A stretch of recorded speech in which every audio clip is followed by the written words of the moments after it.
Voir Stéphane Le Diraison au départ des Sables n'a rien d'illogique. Navigation en famille dès son plus jeune âge. En solitaire sur son bateau dès 15 ans. Il a franchi avec succès les épreuves initiatrices avant de disputer son premier Vendée Globe à 40 ans. Et là, ça a l'air pas mal du tout. Donc j'ai le sourire.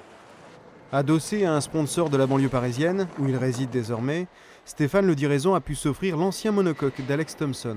Il l'a repensé avec les chantiers de la Ciotat, fort de son expérience de marin et du savoir-faire d'ingénieur, son métier par ailleurs. Avec la fraîcheur d'un jeune mousse, il a supervisé en avril dernier la mise à l'eau de ce qui est son 10e bateau dans sa vie de navigateur. C'est assez incroyable de réaliser un rêve d'enfant. J'ai du mal à le réaliser, vraiment, parce que ces bateaux m'ont fait tellement rêver depuis tellement d'années. Et puis d'en avoir un aussi beau aujourd'hui, être inscrit sur cette course, c'est une belle récompense parce que ça ne se fait pas tout seul. J'ai beaucoup travaillé pour en être là.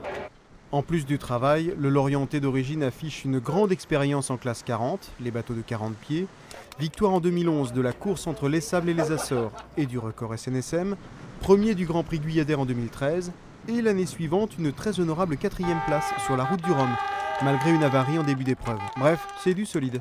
Il faudra l'être. Stéphane Le Diraison a l'ambition de boucler son tour du monde en solitaire et sans escale en moins de 90 jours.